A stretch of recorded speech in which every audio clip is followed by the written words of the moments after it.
Assalamualaikum warahmatullahi wabarakatuh. Perkenalkan, kami dari kelompok 5 yang beranggotakan 2 orang, yaitu Ilhan Mansis dan saya sendiri Febriani. Adapun materi yang akan kami bahas pada hari ini yaitu teori kepribadian humanistik. Nah, materi yang pertama akan dijelaskan oleh saudara Ilhan Mansis.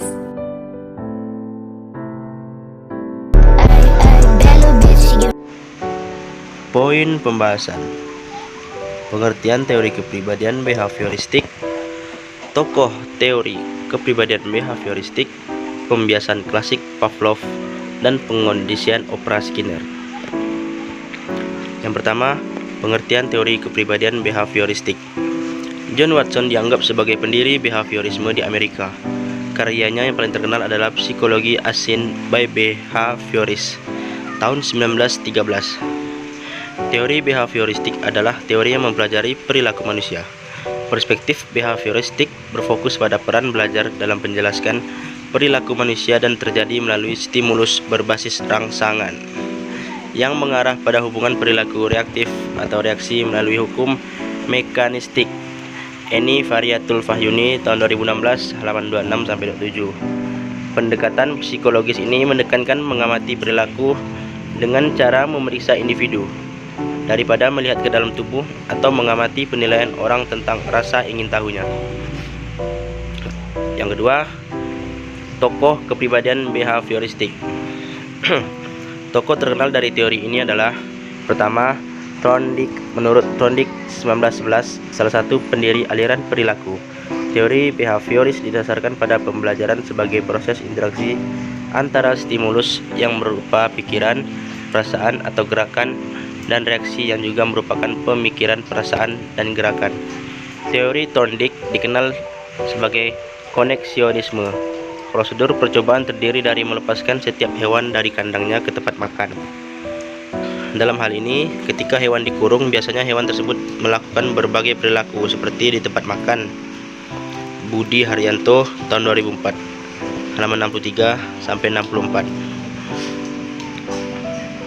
Nomor 2, Ivan Petrovich Pavlov. Pengkondisian klasik atau pengkondisian atau tuan klasik adalah proses yang ditemukan Pavlov melalui eksperimennya dengan anjing, di mana stimulus alami dan netral berulang kali dipasangkan dengan stimulus terkondisi untuk menghasilkan respon yang diinginkan. Contoh eksperimen dengan anjing menunjukkan bahwa dengan menerapkan strategi Pavlov, individu dapat dikendalikan dengan mengganti rangsangan alami dengan rangsangan yang sesuai untuk memperoleh pengulangan respon yang diinginkan. Sementara individu tidak menyadari bahwa mereka dikendalikan oleh rangsangan eksternal. Yudrik Yahya tahun 2013 halaman 100. Yang ketiga, John B. Watson. Berbeda dengan Thorndike, menurut Watson, pionir yang muncul setelah Thorndike, stimulus dan respons harus disajikan dalam bentuk perilaku yang dapat diamati. Dengan kata lain, Watson mengabaikan berbagai perubahan mental yang dapat terjadi dalam belajar dan memandangnya sebagai faktor yang tidak perlu diketahui. Ini tidak berarti bahwa semua perubahan mental yang terjadi di benak siswa tidak penting. Semua itu penting. Akan tetapi, faktor-faktor tersebut tidak dapat menjelaskan berlangsung atau tidaknya proses pembelajaran. Yang keempat, Burrhus Frederick Skinner. Skinner juga mengklaim bahwa perilaku itu hanya akan memperumit masalah karena alat itu akhirnya harus dijelaskan lagi. Misalnya, jika seorang siswa dikatakan berprestasi buruk karena mengalami frustasi, dia akan meminta penjelasan tentang apa itu frustasi. Penjelasan untuk frustasi ini mungkin memerlukan penjelasan yang lain. Budi Haryanto tahun 2004 halaman 20. Baik, saya akan melanjutkan penjelasan dari saudara Ilhan. Yang selanjutnya yaitu C. Asumsi dasar kepribadian. Stephen J. Lin dan John P. Gersker tahun 1985 mengemukakan bahwa asumsi dasar pendekatan behavioris adalah yang pertama, yaitu konsentrasi pada proses perilaku. Yang kedua, menekankan dimensi waktu di sini dan sekarang. Yang ketiga, manusia adalah orang-orang dengan perilaku. Yang keempat, proses pembelajaran merupakan cara yang efektif untuk mengubah perilaku tidak serasi.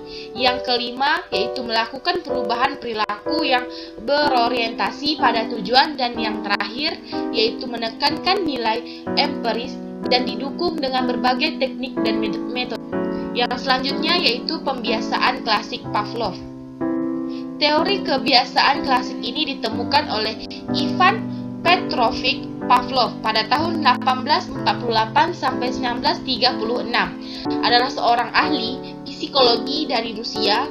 Dia menemukan bahwa bisa menggunakan stimulus netral seperti suara ataupun cahaya untuk membentuk perilaku seperti atau respon. Eksperimen yang dilakukan oleh Pavlov dan ahli lainnya tampaknya sangat dipengaruhi oleh sudut pandang behaviorisme yang terdiri dari melihat gejala psikologis seseorang berdasarkan perilakunya. Pada teori ini, Pavlov melakukan percobaan pada seekor anjing. Dia menemukan bahwa air liur anjing telah bocor sebelum seekor anjing mulai makan. Nah, eksperimen ini dilakukan entah bagaimana, tetapi saya akan mencoba menjelaskannya. Yang pertama, dia menyembunyikan bel sebelum memberi makan anjing tanpa mengikuti pemberian makan apapun. Cara ini tidak akan pernah membuat anjing mengeluarkan air liur. Kemudian, dia memberikannya makanan dan membuat anjing itu mengeluarkan air liur dengan cara yang sama dan diterapkan secara berulang-ulang kepada si anjing.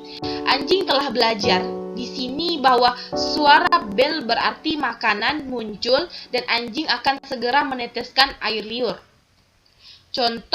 Sedangkan contoh yang dalam kehidupan sehari-hari yaitu salah satunya adalah kebiasaan ketika kita memakan makanan yang pedas. Jika seseorang itu tidak terbiasa memakan makanan yang memiliki rasa yang pedas, namun dengan membiasakan makanan-makanan pedas secara bertahap dan berulang-ulang, maka orang tersebut akan terbiasa untuk memakan makanan yang pedas. Dan yang selanjutnya, yang kelima, yaitu pengkondisian opera Skinner. Pemikiran behavioris Watson kemudian dikembangkan lagi secara radikal oleh Skinner yang berfokus pada upaya untuk melakukan prediksi perilaku. Ciri khas yang dapat ditemukan dalam pemikiran Skinner adalah konsistensi dalam menentang setiap upaya untuk mengisi kekosongan atau jurang antara peristiwa-peristiwa yang teramati dengan variabel yang disimpulkan atau dihipotesakan. Nah, adapun tujuan dari Skinner adalah mengumpulkan hukum-hukum tingkah laku tanpa dengan menggunakan penjelasan yang bersifat hayalan mental internal untuk sampai pada hukum-hukum tingkah laku. Skinner menggunakan eksperimentasi yang eksak dan dengan data yang terkontrol. Yang selanjutnya yaitu di dunia penelitian, konsep ini dapat kita amati dalam eksperimen dengan tikus.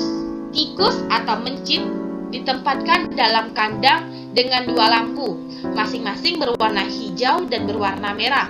Lalu ada tuas di sebelah lampu.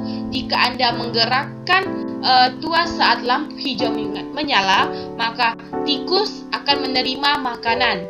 Namun, jika Anda menggerakkan tuas saat lampu merah menyala, tikus akan menerima sedikit benturan. Nah, seiring waktu, tikus akan mengetahui bahwa tuas hanya boleh ditarik saat lampu hijau saja, saat lampu hijau menyala, dan mengakibatkan tuas saat lampu merah menyala. Dan yang selanjutnya, hal ini menunjukkan bahwa tikus telah berhasil menciptakan hubungan antara perilaku dan konsekuensi melalui penghargaan dan hukuman yang diterimanya. Skinner membagi perilaku manusia menjadi dua kelompok, yaitu perilaku merespon dan perilaku operan. Masing-masing terkait dengan teori pengkondisian opera yang mereka ajukan. Nah, dalam teori pengkondisian Skinner ini, yang diberikan kondisi adalah perangsangnya, stimulus. Maka, dalam teori penguatan, yang dikondisikan atau diperkuat adalah responnya. Contoh, seorang anak yang memperhatikan seorang guru yang sedang bercerita atau yang sedang memberikan penjelasan materi, maka ketika anak itu dapat menjawab setiap pertanyaan yang diajukan oleh seorang guru atau siapapun, kemudian guru memberikan penghargaan kepada anak dengan berupa nilai, pujian, ataupun hal hadiah yang baik. Berkat penghargaan ini, maka anak dapat dengan belajar lebih rajin dan antusias. Nah, hadiah ini memperkuat hubungan stimulus dan respon. Dan cukup sekian penjelasan dari kelompok kami. Kurang lebihnya kami mohon maaf. Wassalamualaikum warahmatullahi wabarakatuh.